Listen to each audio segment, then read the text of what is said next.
Hi everyone, good to be here with you all today. I would go ahead and invite Tammy and Carla on out. We're going to try to keep this relatively fast paced to make up a little bit of time. So how this is going to work today is we've got less than 20 slides, just kind of setting the stage for us, really talking about factors to consider. So these are your experts from Evergy, from SunSmart. I've got like one slide at the end that I'll actually present that'll be about procurement options, considerations for you to think about as a public entity or a nonprofit, so things that you might be able to make use of. And then immediately we're going to give way to kind of the centerpiece of today's conversation, which is the public entity panel. We've got some great experts there. They're all listed in those things that you can pick up at the front table that Emily covered earlier. So without further ado, I'm going to kick this over to Tammy with Evergy, and we'll get started. Yeah. Okay, thank you. For those of you that know me, you're going to know standing behind me to this podium and speaking to you is going to be the biggest challenge I faced all day. I tend to be a mover and a walker, and my hands are going to go, so I ask for some grace if I seem a little squirrely here. But I'm going to start with the basics. Many of you in the room may already know this, but just a reminder, solar panels collect that energy from the sun. But those panels, you turn that energy into a DC power, a direct current, which for most of our homes, that's not consumable, right? Our homes don't run on DC power. It's possible to have them on DC power, but for most of us probably don't live in homes that are going to use that. So we need a mechanism to make that useful. That mechanism is the inverter. So we take that DC power, it runs through that inverter, it becomes AC power, and then it can run your microwave or turn your lights on, keep your refrigerator going. So if you make that decision to go solar, interestingly enough, the utility plays a part in that. You have to go through an interconnection process. I get the question a lot, well, why do I got to work with the utility? It's my home, it's my roof, it's my investment. Well, guess what? You need grid power to make that inverter work so that DC power becomes a consumable AC product that your business or home can use. So there is an interconnection process that you have to go through with the utility. A lot of people ask, well, why? Why does the utility care? Well, because it is grid tied, and the utility has the role of ensuring that that grid, the largest machine in the world, functions well. We have interconnection standards, and we have size limitations based on how much you can consume. So the process starts with an application, usually submitted by your installer. Once you define and determine a contractor, to be fair, they take care of this for you, or the good ones will. The ones in this room will, I'll say. So they really make it easy for you to do business with them. They're going to submit applications. It's going to go through a technical review. Well, what does that mean? That means my engineers are going to look at the grid, wherever that solar is located, and they're going to determine, do we have the right transformer size? Is there a potential the solar might get pushed back to a substation? If that's the case, is the substation equipped for that? They're going to do a technical review. They're going to give you a thumbs up or a thumbs down. I will tell you from a residential perspective, rarely does somebody get a thumbs down. Commercially, sometimes they've had to do some work, maybe, but it hasn't happened a lot in our area, but there's still the review that's required. Then once it's complete, you're going to notify, or your installer is going to notify the utility saying, we're done. We're going to come out and we're going to exchange the meter that you have on your house today for a bi-directional meter. And we're going to set an additional meter because your house or your business wasn't clunky enough on the side with all that equipment. We're going to have you put a new one there. And that's just reading the generation before the load. That gives it, we call it a production meter or a generation meter, but it's not a billable meter. You're not charged for it, but it does allow our planning engineers visibility into the native load on that circuit, right? So when they start to plan for 20 years from now, they know, okay, this home consumes this much power because they had insight into that generation. Couple things to point out in the States, there are two tariffs for interconnection. One's called net metering, one's called parallel generation. From a technical interconnection standpoint, they're the same. Net metering, parallel generation typically refers to the compensation you get for power that's exported back to the grid.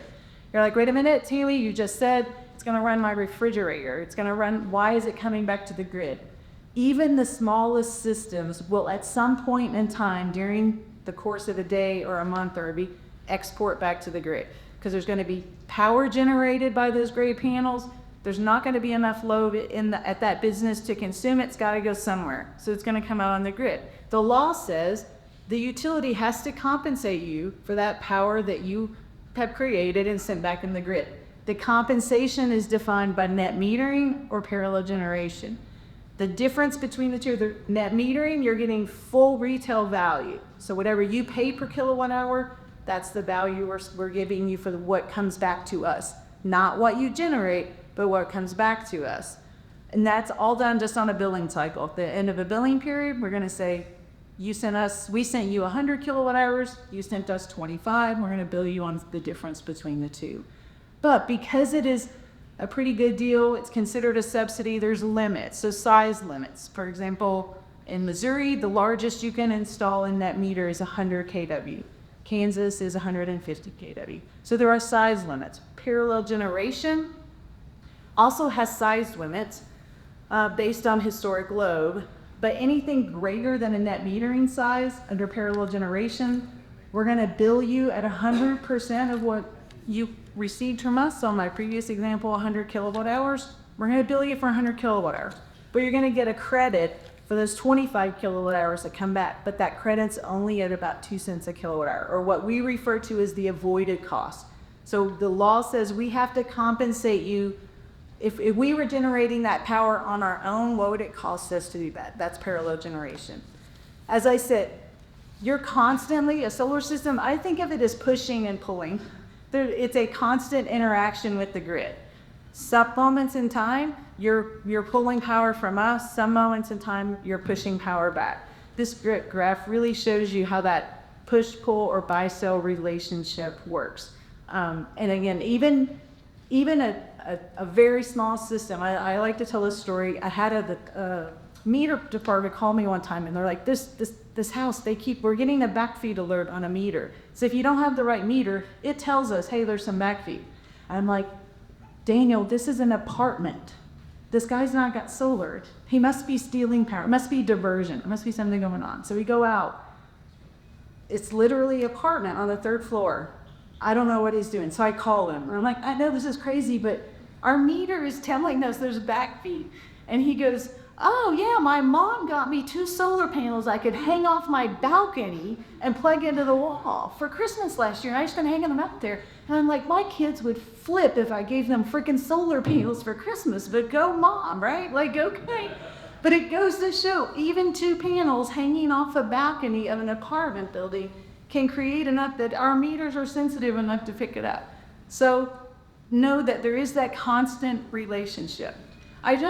My last slide to give you an example of how the billing differences between parallel generation and net metering work. These are 2 very different bills, but they used about the same amount of kilowatt hours, around 10,000 kilowatt hours a month. Or one bill was 3,000, or one bill was billed for 3,000, or their bill total, was only $821. The other one was almost 16. It was double, because when you're getting that metering and you're getting that full compensation, that's where the real value of customer-owned solar, that's where it really makes that bill impact. Under parallel generation, where you're just getting that credit, you're not going to see it be as impactful on your bill.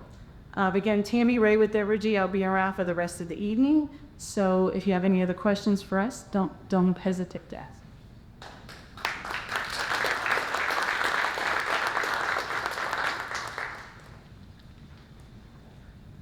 Hi, everyone. Again, my name is Carl Lemiave. I'm with SunSmart Technologies.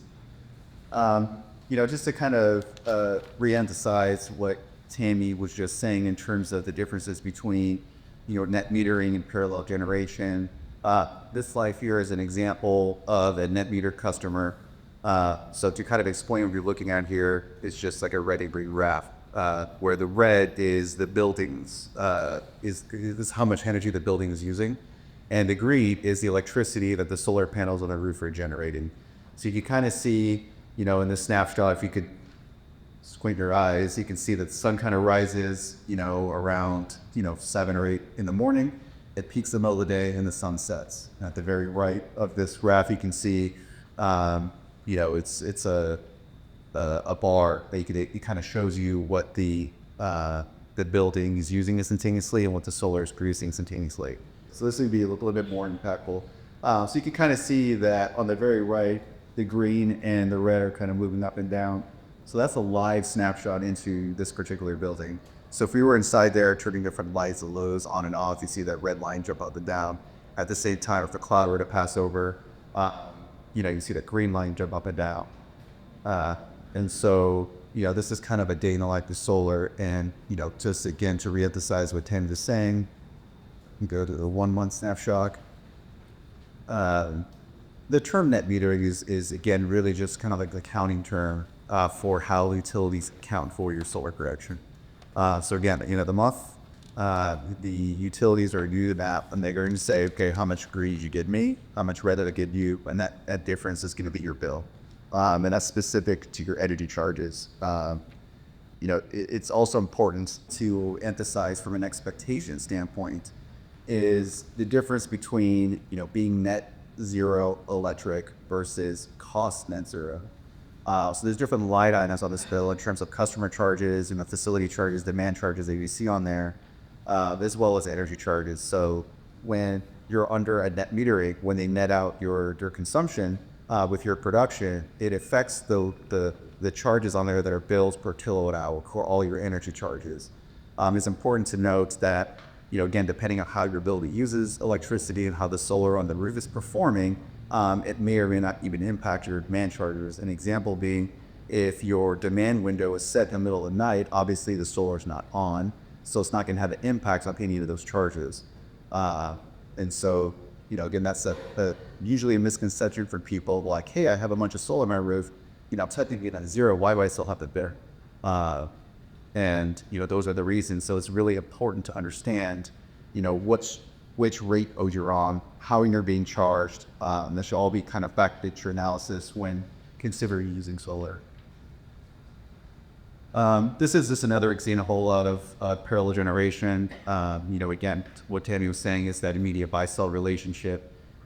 When you choose to install a system that is in the parallel generation category, it's really important that you guys take careful consideration, understanding, what are the instances in which I'm going to be potentially exporting electricity, because there's no more netting, there's no more baking at the end of the month. It's that immediate buy-sell relationship where, as Tammy said, you may be getting charged, 10 cents per kilowatt hour, but they're only going to compensate you, around 2 cents for any export. So this just is an example of an analysis that we've done for a client where, 6 days a week, they're never really exporting back to the grid. It's only on Sundays that they are. And so when we perform the analysis, you kind of factor that into where, a certain amount of export was acceptable to carrying their goals and requirements. So kind of going into, how do you right-size the system for maximum benefit? And for me, what's really important to start, because a question I get a lot is, solar, how much does it cost? How much does it save me? And, usually I annoy people a lot because I don't have a direct answer for you. Because I don't really understand, at this very moment, what good looks like out here.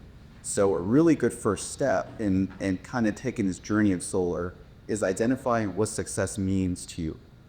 And usually it comes in two forms. So there's two lenses that people typically define success. You have what I'm going to call like your energy performance, where maybe you have certain energy goals in terms of we want to be net zero or a certain percent net zero, or we want to be carbon neutral, things like that. We want to reduce our emissions by a certain percentage.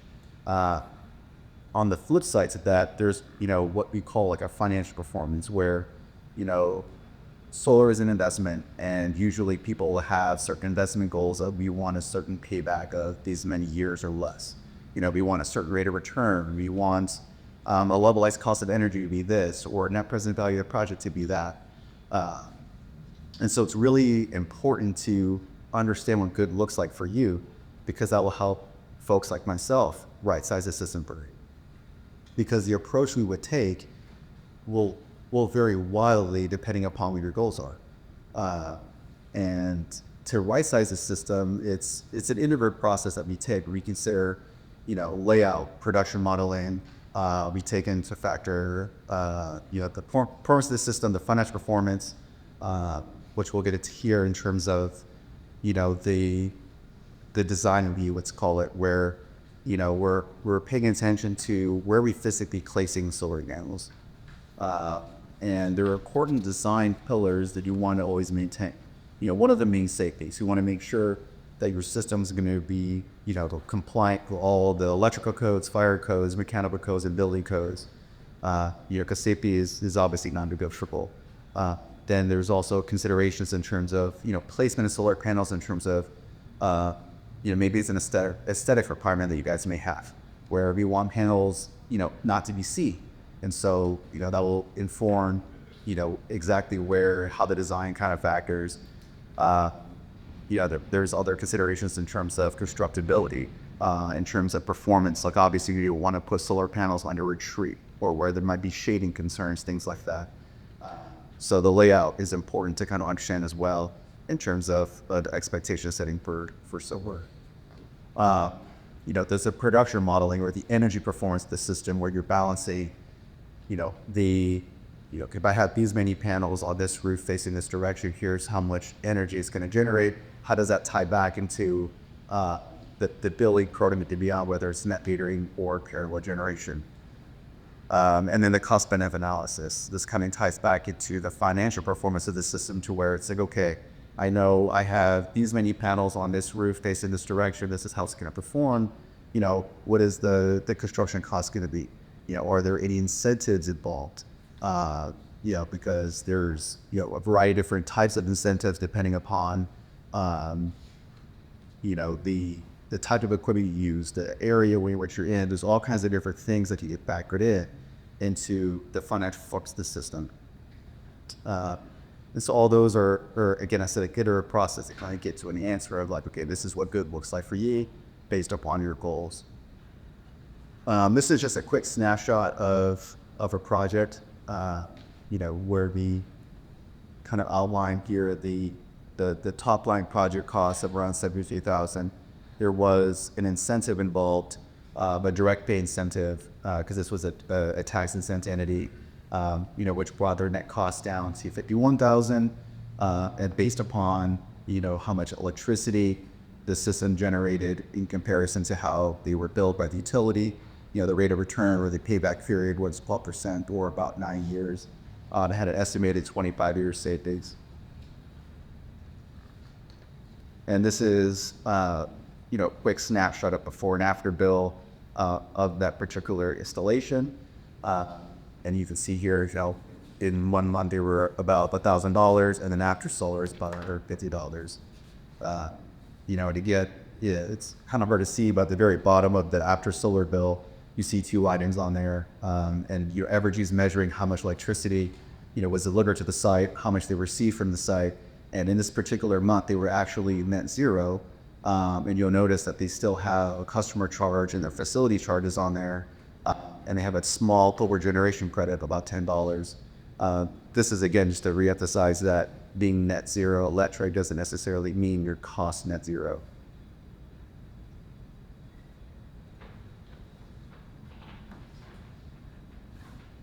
All right, so the last part of this presentation is going to be what your options are for procurement. And I know we have a lot for folks in the audience today. This was really designed around public entities. We've got house worship in the audience. We've got other nonprofits at the audience.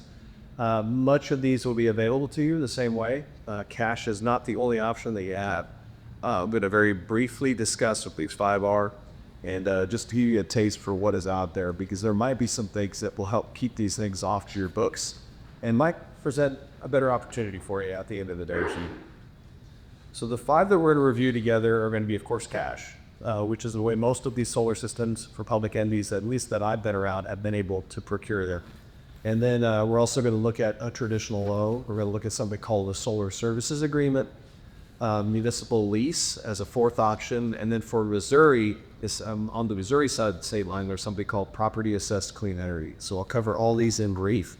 It's some of the eye points for pluses and minuses of each of these types of arrangements for procurement.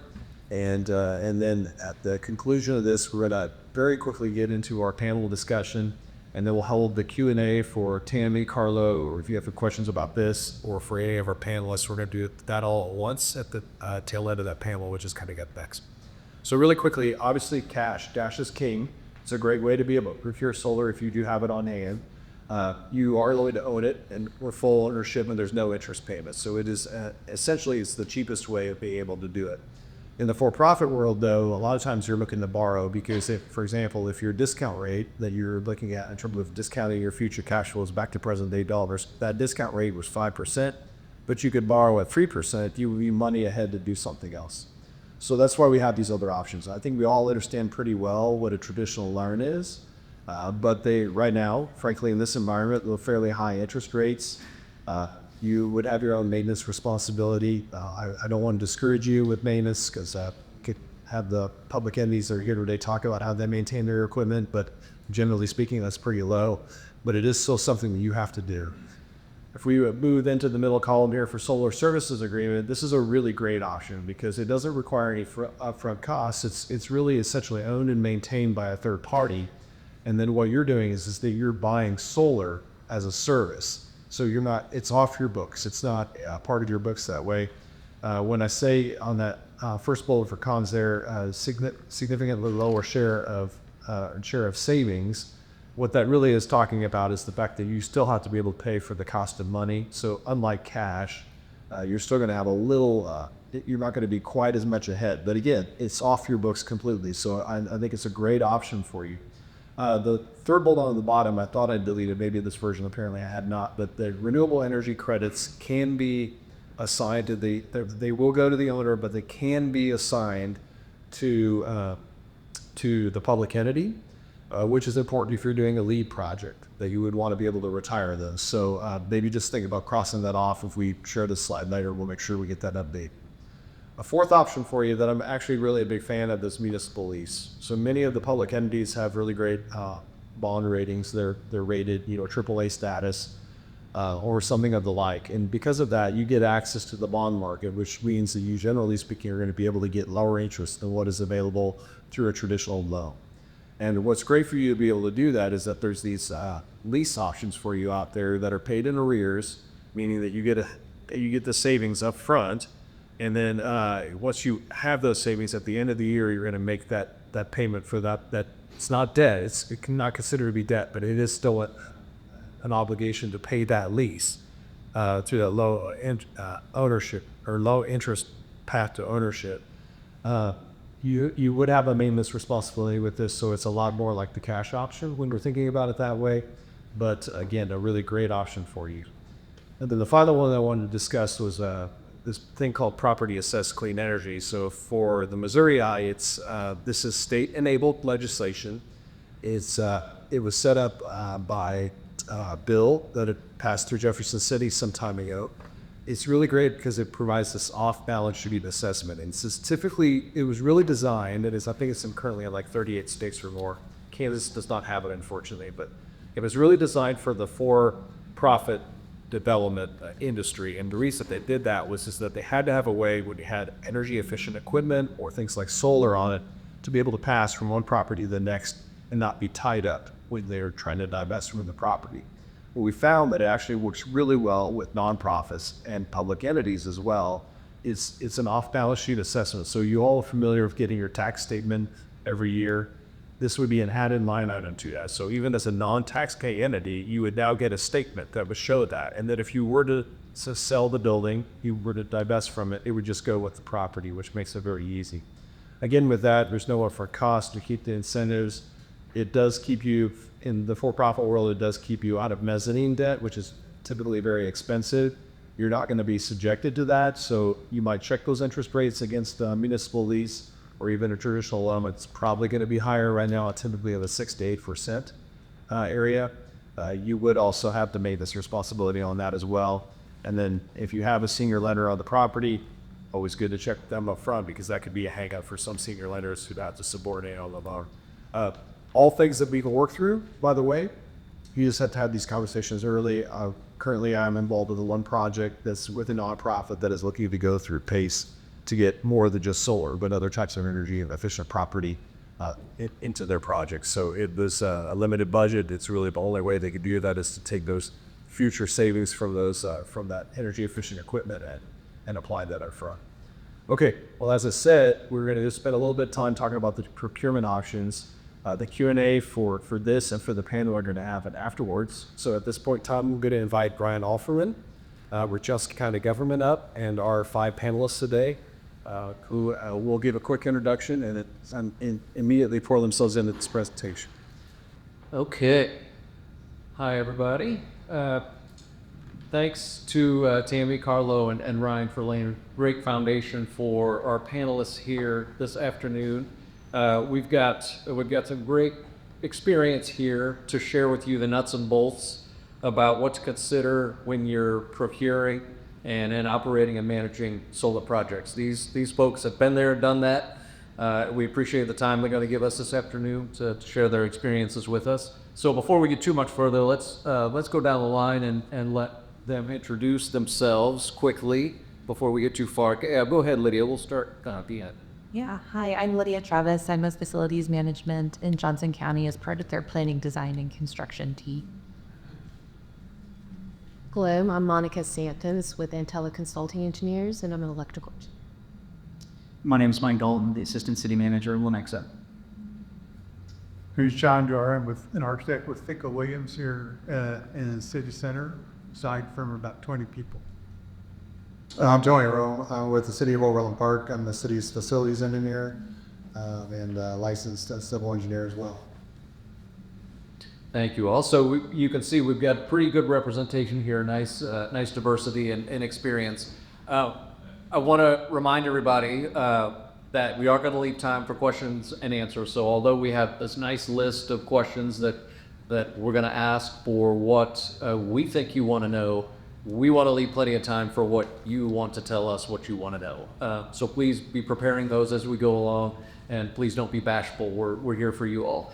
So let's start with a basic question, and I'm going to throw this one to Mike and Tony. And we're going to kind of go in sequential order of how you consider a solar project, from planning and feasibility. We're going to roll into funding and procurement a little bit, and feed off of what Brian shared into design and construction, and then we're going to end with operations and maintenance. So let's start with planning and feasibility, and again, throw it to Mike and Tony, which is a 2-part question. We're going to start with what's the first step an organization should take when considering solar for a facility, and then the second part is what kinds of buildings or sites are most suitable for solar installations.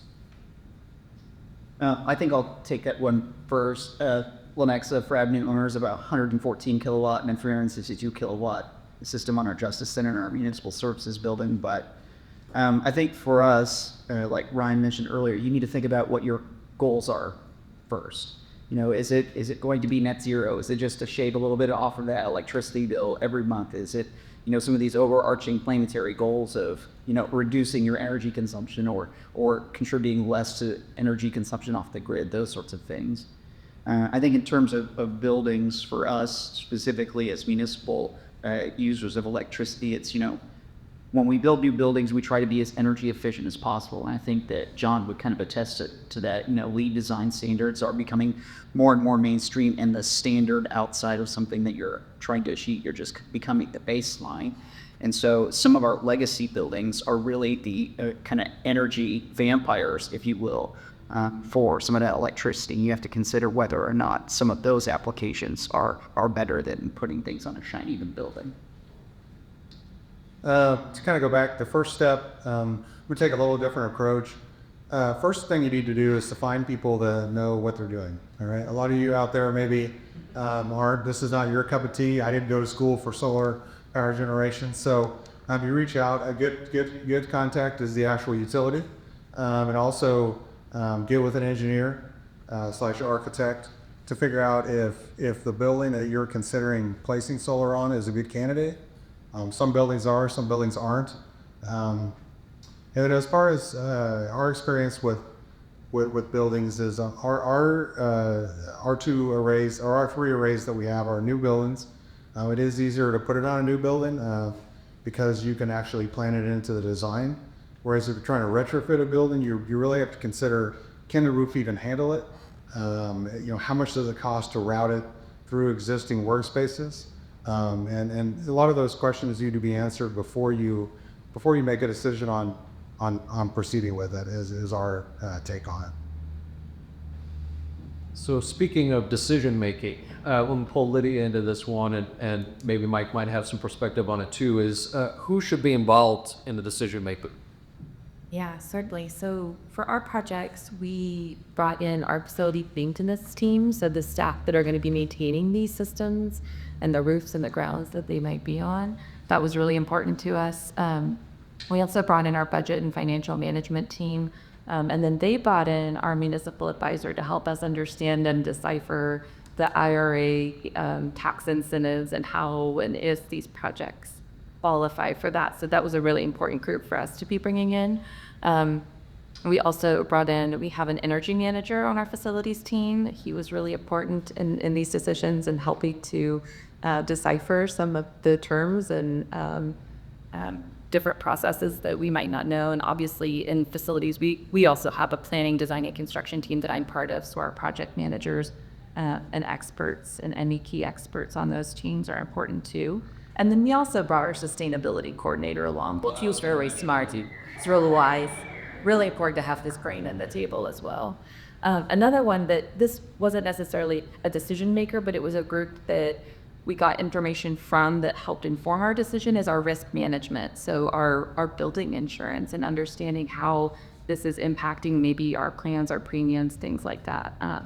Again, not necessarily a decision maker, but we wanted to bring them in so that we could get the information so we can make the decision. I think the only thing I would add to that are obviously the people who are going to maintain it long term. You know, for the systems that we have, they have a 25-year lifespan, and so that's a long time to be taking care of something. So that's super important. The people that pay your electricity bills in your organization might be important to understand what you're actually paying today and to help you decipher some of those things and knowing what you're paying that Carlo had mentioned. For us, it was our fire department. How would you interact with this if something were to go wrong? I think we've seen some info across the country about these things light on fire. Usually it's an electrical kind of malfunction, and how do you handle those sorts of things? The risk management part is actually really important because it increased our premiums, not by a lot, but that is and that's out there. So you both mentioned risk management, which I think is a great point, and I want to pull John and Monica in on this and get your thoughts, which is, from your perspective, how does a client convey to their design team their risk tolerance?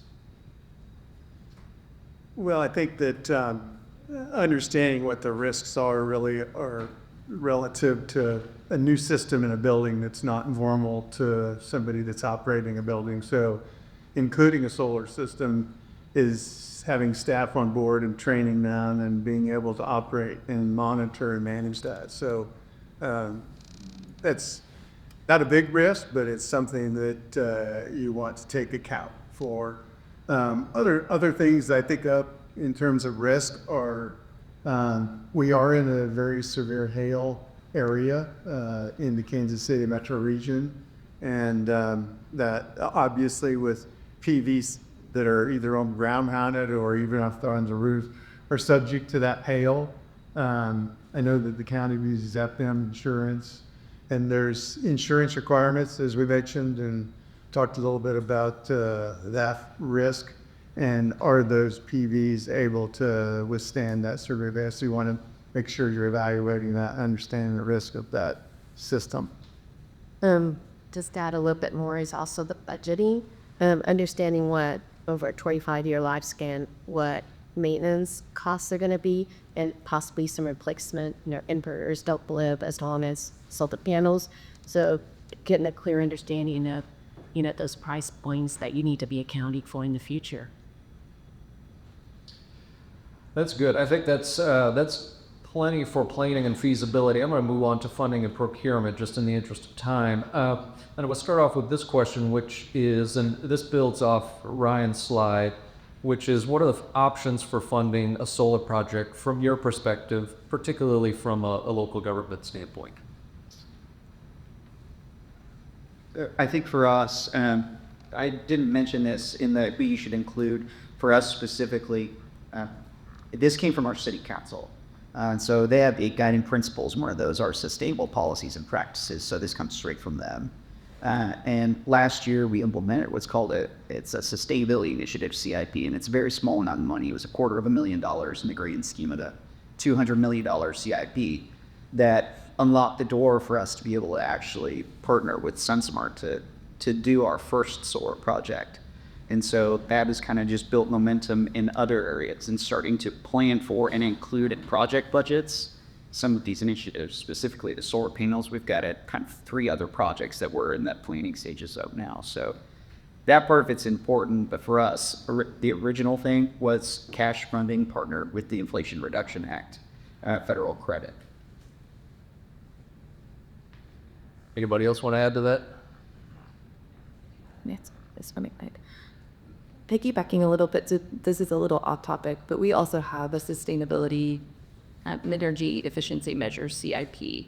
And for those of you that might be struggling with funding, something that might help make that a little bit more attractive, our CIP, which our solar projects were run through standalone projects, so not through the CIP, but our CIP for energy efficiency measures does have some criteria about payback periods. So for lighting projects, there's a certain payback period, and then mechanical projects, there's a certain payback period. And having that criteria as part of that CIP helped get our organization and some of our decision makers on board with it. So if you're having a hard time even getting in the door and helping your organization get on board with the idea, that might be a way to help bring folks along that might be hesitant. And funding is obviously a big topic, and we could have a whole afternoon session just on funding and procurement. So I would encourage you to talk with folks maybe at the end here while we're doing a little socializing. Just pull some folks aside if you have thoughts on some of these different mechanisms, how we've done it, how others have done it, maybe not even locally, regionally, and more broadly. So let's move on to design and construction. And I'm going to go back to John and Monica again for a second. From an architect and an engineer's perspective, what design considerations are unique to solar? I'll start, and you could take it. From the electrical perspective, obviously, is looking at the infrastructure of your building. Whether I'll put it into 2 buckets. An existing building, you have an existing electrical infrastructure. Can it handle the solar? Where would be your tie-in point, and how much upgrade do you have to do to allow that to happen? So those costs we do need to take into account. New construction, we could plan for it, so we can right-size the equipment, identify the pathways up to the roof or wherever your solar is going to be, and prep your building for those systems, and then properly size your equipment, and then all the beautiful meters and disconnects on the side of the building, work with our architect to make sure it looks pretty. So I put it into 4 categories. I'd say space, structural loading on the building, the envelope, and system coordination. Those are kind of 4 factors that we look at, we take into account. So for example, space from a programming standpoint, space for inverters, space for the equipment that's associated with it, not just the panels that are on the ground or the roof. With the program has to accommodate that space.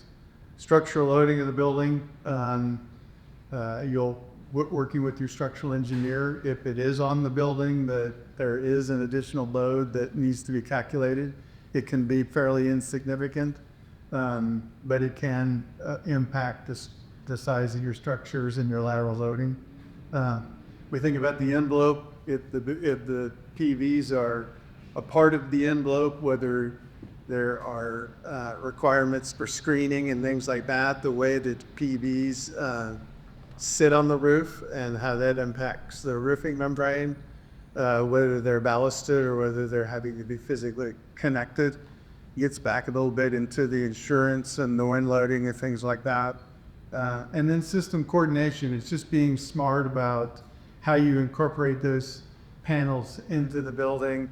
Anytime that somebody is working within 15 feet of the edge of a roof, you have to have fall protection per the OSHA requirements.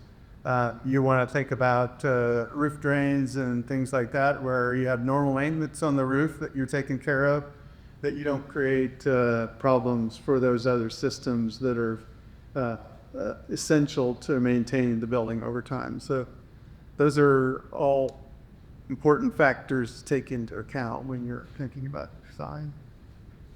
What about permitting and codes as part of that process? And I'll open that up to anybody to help answer. Obvious is something everybody has to deal with, regardless of project. I mean, code, we design the code regardless of any project. So making sure we're making the connections per code. NEC is, our driving factor in the building codes. Yeah, and then planning codes, different municipalities have different requirements, whether they be screened or visible. And so when you're going through early planning applications and you're speaking with planning departments and doing pre-app meetings and things like that, you want to inform them of the systems that you intend to use. Some municipalities are more strict than others about that. Some allow them to be a display and they can be on the ground and really visible to the public. Others would prefer that they be screened like a mechanical equipment, and it takes a little bit more construction and or design integration into the building. Perfect. So on to operations and maintenance. And maybe I'll pull Tony into this one as well, which is what should organizations plan for in terms of maintaining solar systems, and who typically owns that responsibility? Yeah, the typical owner is going to be your facilities management staff. I guess on rare occasions it could be maybe sustainability division. We installed our first system in 2022. It went live in November of 2022, and besides the inverter did have a blip right when we put it in, but besides that, we haven't really performed any maintenance on it. We do have, occasional rainstorms here in Kansas and Missouri, so usually that cleans everything off. We have had some hail. We didn't notice any damage to the panels. We've had multiple hailstorms that did some damage to cars, but did not damage the panels. We haven't really performed a ton of maintenance on it, so that's good news. We're only 3 years in, but as it ages, I'm sure we'll experience some more maintenance requirements. But other than just keeping it clean, there's really nothing that I would recommend. Any other maintenance input? Yeah, they're pretty simple, fortunately. How important is monitoring the system once it's active? I can speak to that one as well. I think it's extremely important. We did have the incident where the inverters went out, and we don't have it hooked up to our building automation system yet, and so we also didn't have a notification email system set up. It was the first one we put in, so you learned lessons, right? That's why we call it a pilot. And but once we kind of determined that it needed to be monitored a little bit more closely, we set up notification emails in the system to let us know if communications go down with Wi-Fi, or if the system is actually down. And then personally, I log in at least once a month to download all the data to keep it, so we kind of keep a log of what it's generating, what the building is using as well. And then just occasionally I'll just, when we have the solar eclipse, I got in and kind of see what does the solar system look like during that complete solar eclipse. It's rather odd. It's still really bright out, but it was not generating a single ounce of energy because the sun actually has to go into the panels. So I can't stress enough how important it is to monitor the system. I love data. Most engineers do. But I would highly encourage you to monitor on a regular basis, maybe not daily, but weekly or monthly at a minimum. And I'll chime in also, it also gives you a historical in like throughout a year, able to compare what your expected savings were, just to see if your system is kind of aligning with when your expectations were. So along those lines of projections and being able to test against them, how long, and this another question that we could do a whole hour with, how long does it take to see a return on investment or cost savings for solar installations in your experience? I can start on this one too. So we did our projections, and they're kind of all over the place depending on the project. So I wish I had just a simple answer for you. Our installations ended up being right around 14 or 15 year payback periods. One of the projects was a little bit longer of a payback period because we put the solar panels on an outbuilding, but then we supply the power to our main justice center. So it's not even really powering the building it sits on. So a lot of the cost was just, trenching and putting that much copper in the ground to get between the two buildings. But I think anywhere between 10 and 20 is probably a rational number. I'd let the rest of the panel weigh in on that, but I think it really depends on the project and what it looks like. And I peeked at ours before we came up here, and I think the projected for our municipal services building is between 14 and 15 years. Our Justice Center is quite a bit larger, and that's projected between 8 and 9 years. So really, there's some economies of scale that you scale up for solar. I guess the bottom line of that is every project's different, right? I mean, there's no boilerplate when it comes to solar systems. So let's go on to some more general questions, and this is where you can feed in some of your broader experience. And this kind of gets back to the planning part of it. I wanted to ask, what are the top questions someone should ask a solar provider before signing the contract? Obviously, knowledge is power, and we've covered a lot of that already. But do you have any top question nuggets of advice for those in the consideration stage, close to maybe signing a contract? I'll start on this one as well. The main question I would ask is, what's the right size for my project? A lot of the county and city and state officials, maybe they just want the biggest you can put in. That's not necessarily the best, the task, or especially, if you generate too much, you're basically selling, great for Evergy and other utility providers, that you're generating electricity and they pay you 2 cents and they sell it for 10. That's great, but from a city's perspective, that's not great, right? And not every building is the right building for solar. The first one we built was actually perfect. It was a sloped roof, standing seam roof. We don't have to do any roof penetrations to mount it to the roof. It was sloped the right way. There's no trees around it. It's perfect, right? But other buildings, maybe in an older part of town, you may have established trees. You may have a flat roof, so then are you going to ballast it? Are you going to put a bunch of roof penetrations in? So I would ask the person, hey, what's the right system for my situation?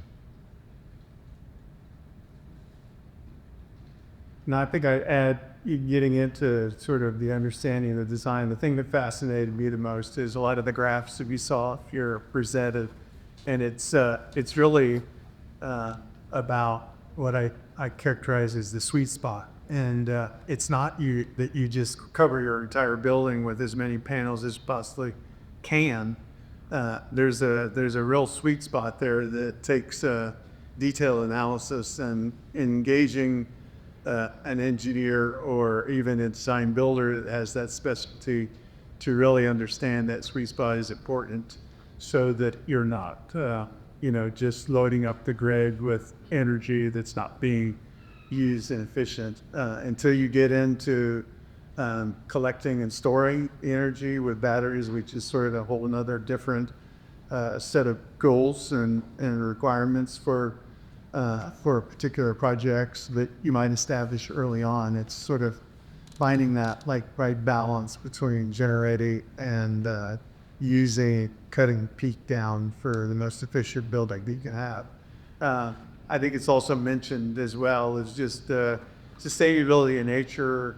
The building envelopes that we're building today are much smarter, much more efficient in the way that they go together, and much more technical. And so the solar is one piece of that. And so reducing the load is the big part of being respectful and responsible for energy and energy use. So those two in combination are a great approach to new projects. I think the one thing that I would add to that is something that Carla went over a little bit ago is You know, a lot of times you're going to do this because you do want some energy savings, some financial energy savings and return on investment.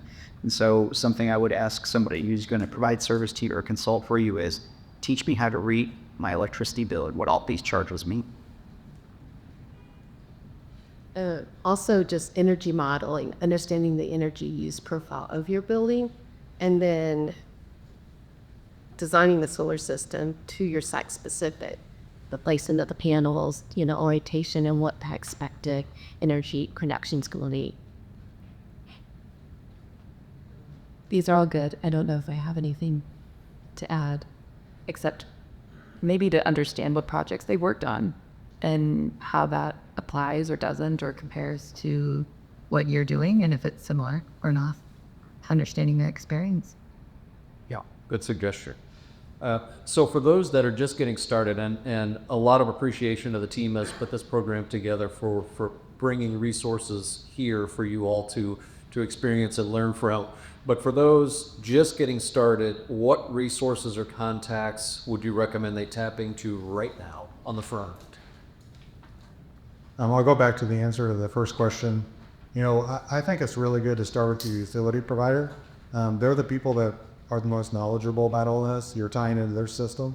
They've done a lot of these. And then just find an engineer or a consultant that understands solar panel systems to advocate on your behalf, so that you can intelligently communicate with the providers that are out there selling solar systems, so you better understand it.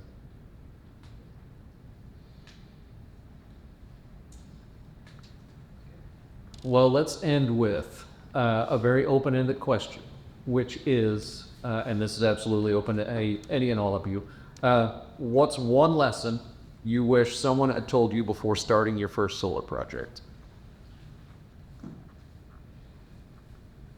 I could start, although I don't know if this is a lesson. We got this part right. There were a lot we didn't get right when we dipped our toe into solar, but this I think we did. Both of our projects recently, our health services building and Olathe Mid-Act, the infrastructure, even before we knew that we could afford solar panels or that we wanted to actually put panels on and as part of the project, the infrastructure was included in the new build. Those are both new construction projects. And so that was a really great opportunity to bake in all of the infrastructure, the roof structure, everything to make sure that we could do it in the future. If you have that opportunity, go ahead and do it, because even if maybe politically in your municipality it's not, and everyone's not on board yet, there might be a time in the future where we are being directed by code to have full solar panels on our roofs, for example. Or there might be opportunities for you to add in the future, so to have that infrastructure there. And then on both of our projects, because we have the infrastructure, that made us more flexible along the way. So we kind of made the decision to add solar late in both of those projects. But because the infrastructure was there, that gave us the flexibility for that decision and made it a little more smooth. Right, John? It was smooth.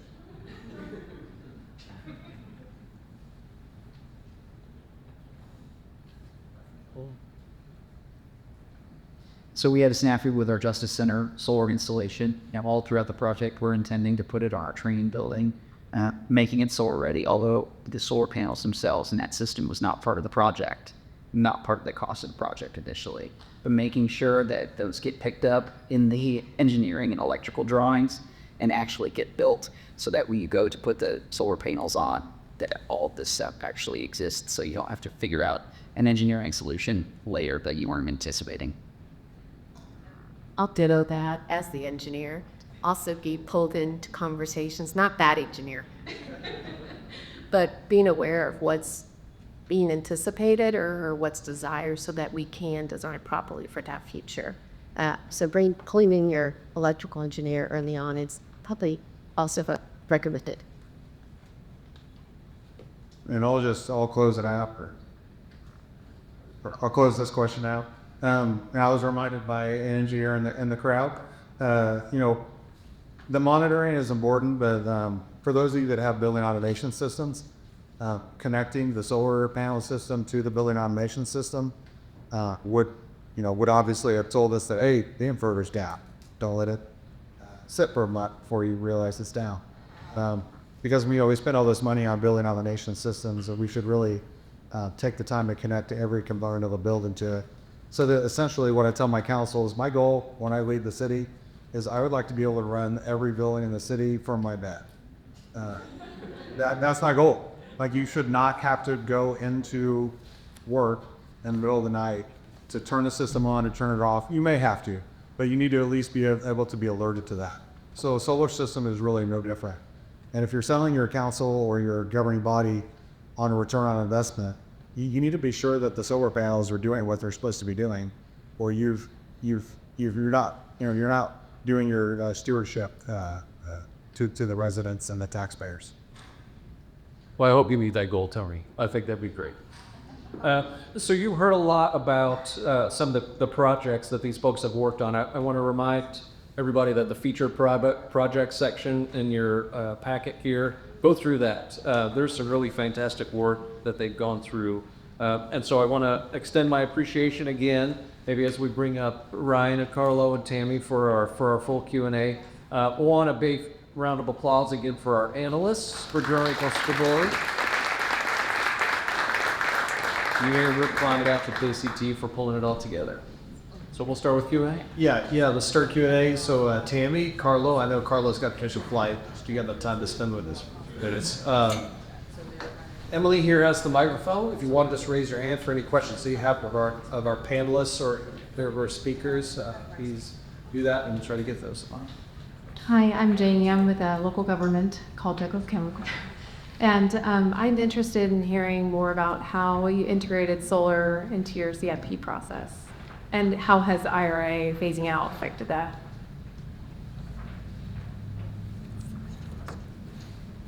That's a good question. So for our standalone CIPs, when we set those budgets, we're now at a place with our sustainability guidelines where we're able to budget those projects from the get-go with the intention of solar or other features or to meet a certain level of certification. I mentioned the CIP program that we've used before, the energy efficiency measures. That's been a really good tool for some of the smaller For the first two we did, one of them the city manager basically said, we're doing a pilot, and just gave me the check as the project manager. The second one on the fire station, there was a lot of back and forth between the council and the budget, and I was the project manager on that one as well. And I had to go fight for it to put it on there. Technically, I was a neutral advisor to it, but I thought it was important to do. And so now we have a green building objectives, which is an ordinance that the city passed, a resolution. And so all of our projects have the intention of having solar on them, and then also to meet LEED solar standards. And so it makes the budgeting process a little easier because it's not these council members want it, these council members don't want it. It's just passed. So it was passed unanimously all the way. This is good. I think for us, the first time it really is the sustainability initiative CIP, and that was really driven by the council themselves asking, can we set aside some money to do a few of these things? And it didn't start out as solar panels. It started out as building retrofits for some of our older buildings. Just this solar opportunity presented itself at sort of the right time. So timing is an important component of that.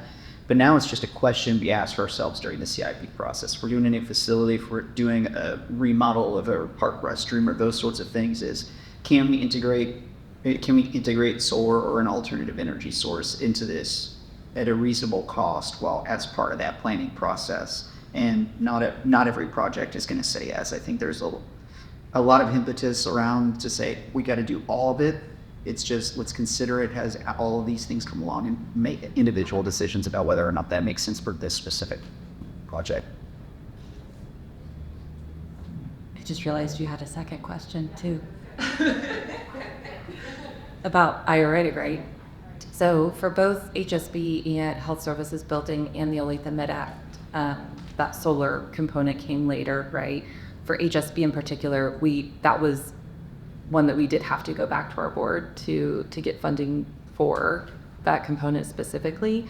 When we did that, we did not factor in the IRA incentives into our calculations because it was an unknown.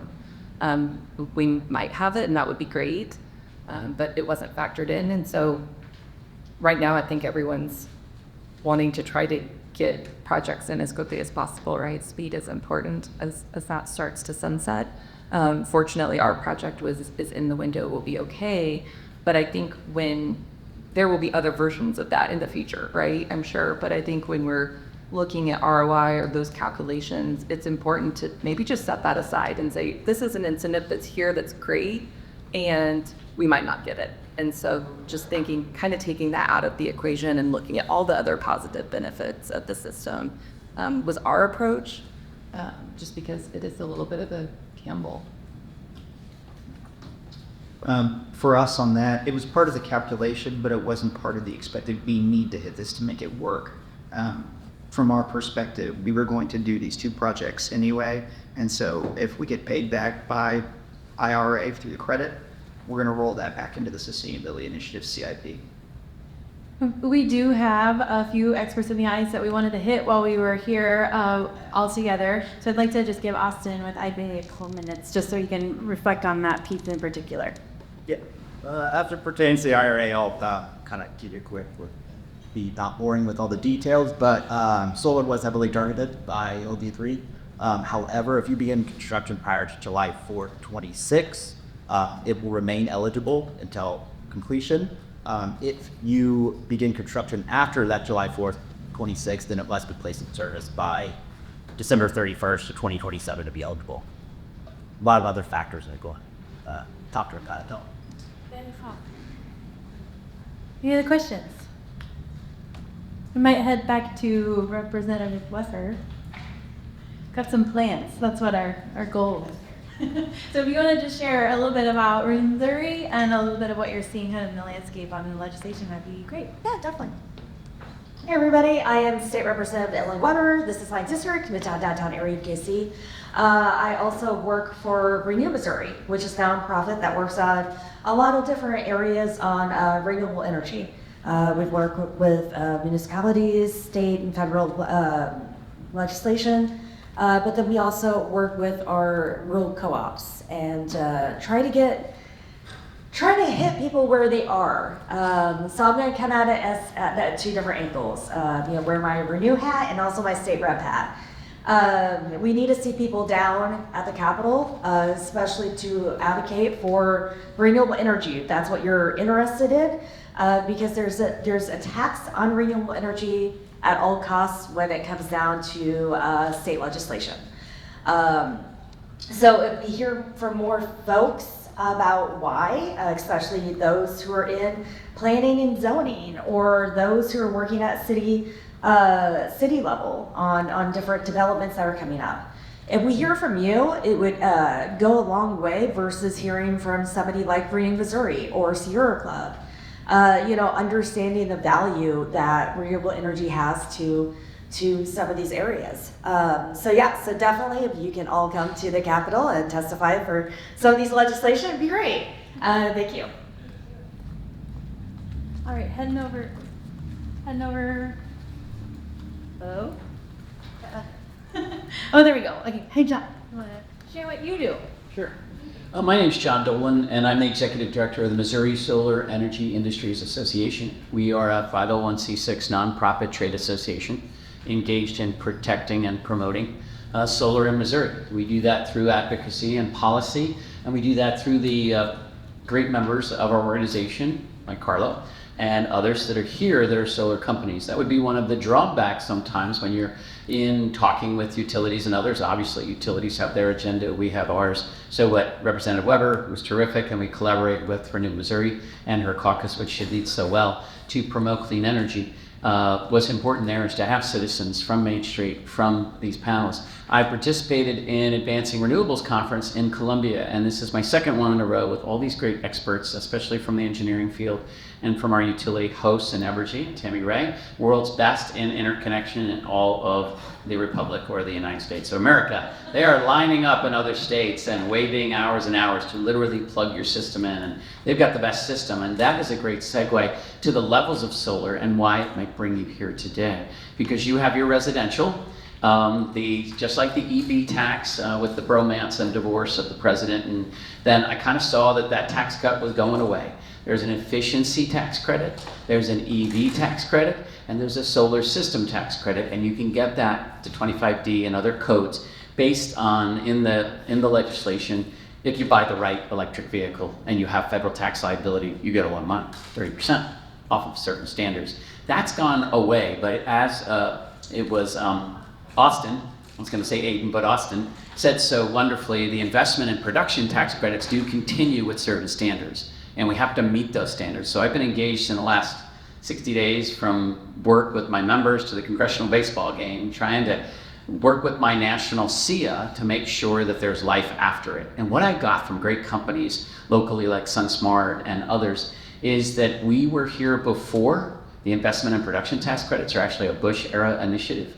And then we were here during, and the solar coaster went up and down, even with the great programs and sometimes the largesse of the IRA.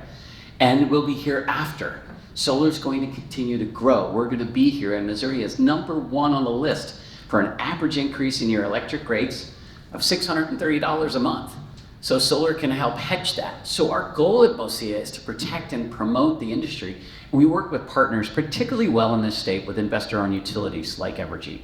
And Evergy was a big part in the Kansas side of policy progress and Missouri's 19-year net metering law. So if you're just a residential, you're about under 15 or so kilowatts in a system on your roof or next to the house. Certain subdivisions don't allow that. So that would be one system. And then you can get, and metering is effectively a billing program to get a credit off of your use or your bill and pay appropriately for what you send back to the grid should that occur with a lot of sunny days and a big roof and lower efficient usage. So that is your low level under, in Missouri, 100 kilowatts and a certain system caps for a service area. In Kansas, those were very, very low.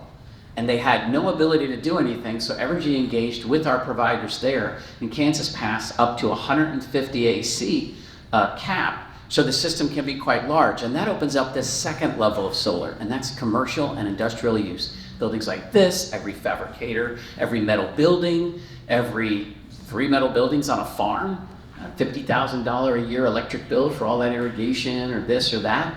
They can reduce a lot in like a, dairy.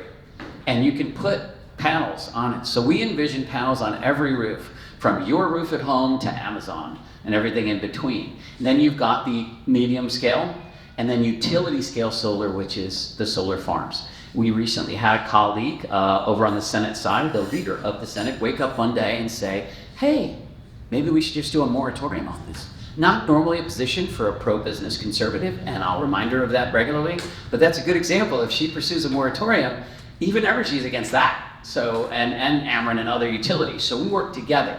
Emily mentioned the co-ops. They're having the hardest time adjusting. We're working with municipals who are not necessarily as capable as an Evergy to handle this impact to the grid. So we are there promoting policies in community solar, where you might put one solar farm over there, and it helps all of you over here that can't have solar.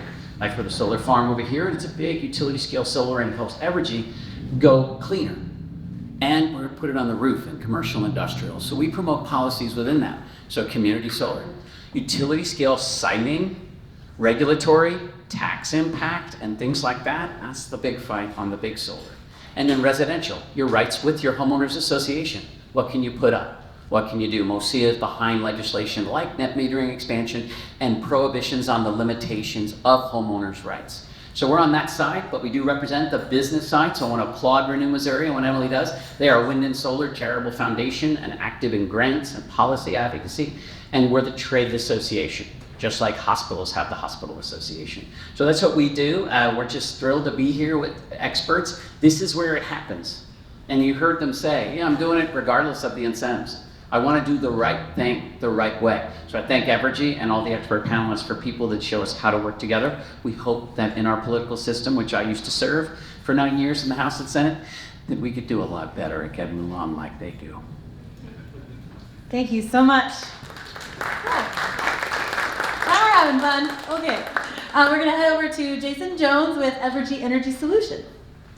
Hi there. I don't really think I can add anything to what John just said. That's fantastic.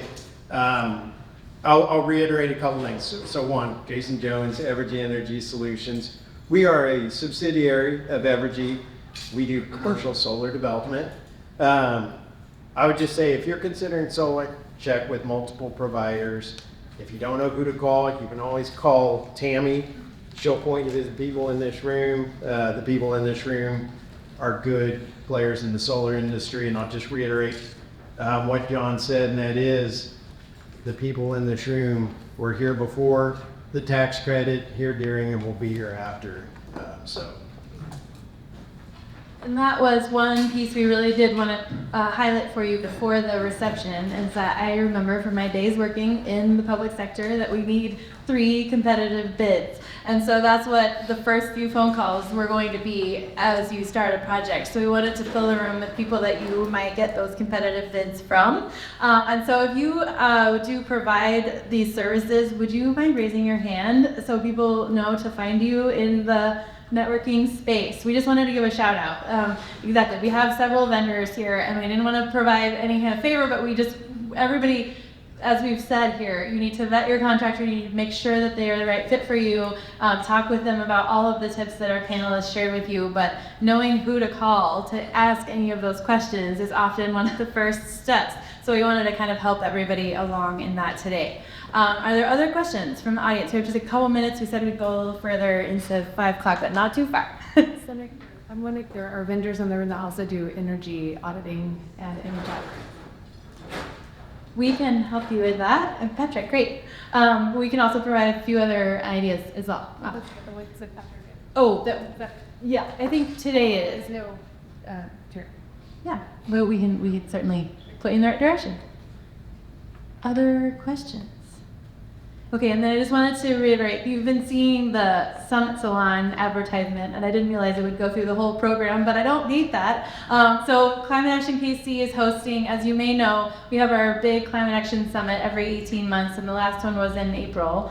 That's a one-day event. It can't do everything, but it's a major undertaking. We wanted to keep the themes of the summit alive all year round. So we had a Summit Salon in May to invite our panelists back, and we had a really great session there, and we thought we should keep doing it. As the conversations evolve, as the region connects, as networks develop, we want to just keep things going, and we figure more frequently is better. So there's one coming up on September 11th, Thursday evening. It'll come back around. Just let us know that you're coming with an email. You can find more information on our website, but it's at just Rochester Brewing at 5 o'clock, and we'd love to see any of you there. It's just really exciting to keep that networking, those sustainability folks in Kansas City connected and brainstorming and working together. So one plug for that. I lost my thought. Oh yes, if you're thinking of a solar project, please do make note of it, either with me or mark it down by your name on the sign-in sheet or something like that, so that we can connect with you after. We'll send a follow-up email with the resources from today. So feel free to just respond to that if you'd like. But we're serious about watching and supporting your project as you move along, and we'd love to help however we can. Yeah, I'll just throw this out one more time too, that on this thing, this is kind of a first draft. We put this together for you as a resource, but because it was written by tax consultants and engineers and more or less number of people, we want to know how well that translates. So if you have any feedback on this and you think can make this stronger for other people that might want to learn some basics around solar, we would love to hear from you on that. Any last thought? Okay, great. Well, please do mix mingle. Introduce yourself to those who are in the room. We have refreshments in the back. Thank you to Hillary and Camille for setting that up for us. Remember to get your parking validation if you have not done that, with a sticker from me at the front desk, and then the parking garage in this building will close at 7. If we get one more round of applause for That's great. Thank you.